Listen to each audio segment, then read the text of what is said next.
सच कहूं तो सलमान खान जैसा दूरदर्शी कोई नहीं। इतने विजनरी हैं सल्लू भाई कि क्या कहें। उन्होंने 2 दशकों पहले ही एक व्यक्ति की असलियत भांप ली थी, जिससे दुनिया आज वाकिफ हो रही है। फालतू की बकवास कर अपना हाइप क्रिएट करने वाले सबीर भाटिया आजकल पुराने दिनों को याद कर रहे हैं। हालांकि पहले दीन को याद किया, फिर पुराने दिनों को। ऐसे में इनके पोस्ट देखकर सवाल उठता है कि क्या भाटिया जी को अमनेशिया है या फिर वो कन्वर्ट हो चुके हैं। सवाल इंटरेस्टिंग है, लेकिन उससे भी ज़्यादा इंटरेस्टिंग सवाल, क्या सलमान खान ने सबीर भाटिया को सच में पिटवाया था? पिटने वाला और पीट कर मुक्का खाने वाला अक्सर बातें भूलता नहीं। पीटने वाला भले ही भूल जाए, लेकिन जिसकी पिटाई हुई हो वो कभी नहीं भूलता।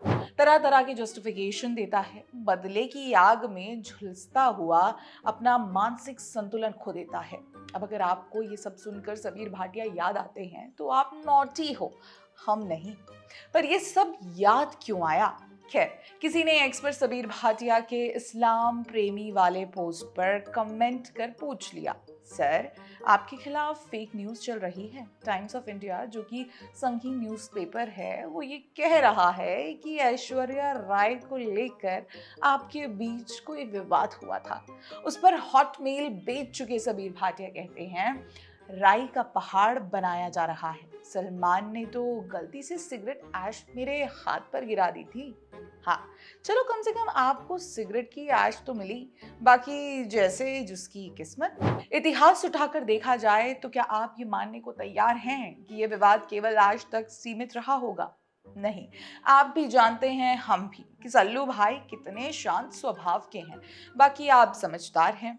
कई कमेंट्स तो ये भी कहते हैं कि उस पार्टी में आपकी हालात पिलपिले आम की तरह हो गई थी।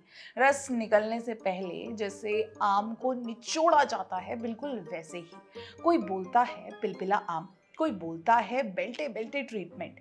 हाँ, लेकिन ये सब अटकलें हैं, असली कहानी तो आप ही जाने। लेकिन एक बात बताओ, इतने कर्म कांड करते क्यों हो आप? कभी हरियाणा में नैनो सिटी के नाम पर ढकोसला, तो कभी ममता दीदी की पार्टी के लिए डिजिटल कैंपेन कंसल्टेंट, और आजकल अमेरिका में भारत के नाम पर बकवास। इंडियन ओवरसीज कांग्रेस ही ज्वाइन करनी है तो सीधे सैम पित्रोदा को कॉन्ट्रैक्ट करो ना भाई, दूसरों को क्यों परेशान करते हो? और अगर सांत्वना ही चाहिए तो इस सवाल का जवाब दे ही दो, क्या सच में सलमान खान ने आपको पिटवाया था या खुद पीटा था?